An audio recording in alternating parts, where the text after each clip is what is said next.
مولانا جمشید صاحب رحمۃ اللہ علیہ تو تبلیغ میں لگے، وہ ایک میواتی بوڑھا میواتی، اس سے مسواک گم ہو گئی، وہ پریشان پھر رہا ہے، کہتا ہے میری مسواک گم ہو گئی، آئے میری مسواک۔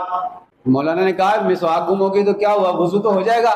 اور میں کہنے لگا کہ اللہ میری 70 نمازوں کا کیا بنے گا کہ سنت چھوٹ رہی ہے۔ مولانا فرماتے ہیں کہ ہم نے علم پڑھا، ہم پڑھا رہے ہیں، ہمارے دل میں یہ کیفیت ہماری نہیں پیدا ہوئی بنی جو اس میواتی کی کیفیت بن گئی سنت کے حوالے سے، اسی سے اثر ہوا۔ پھر وہ تبلیغ میں لگے۔ کیسے لگے؟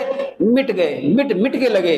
حاجی عبدالوہاب صاحب کی ڈانٹیں تو الگ رہی، مکے بھی کھائے، اتنے بڑے عالم۔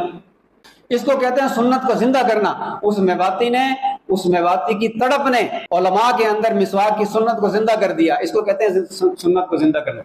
بغیر مسواک کے وضو ہو گیا تو اندر سے دل کہے کہ نہیں تو کمی رہ گئی ہے، تو سنت کی عظمت ہمارے دل کے اندر پیدا ہو جائے۔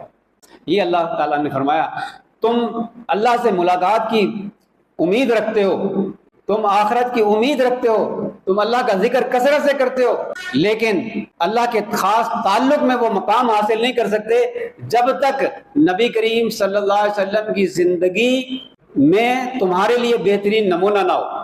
ایک سنت پر عمل کرنا 1000 کیا 10,000 کیا 10 لاکھ مرتبہ سبحان اللہ پڑھنے سے افضل ہے۔ نفلی عبادت سنت کا مقابلہ نہیں کر سکتی۔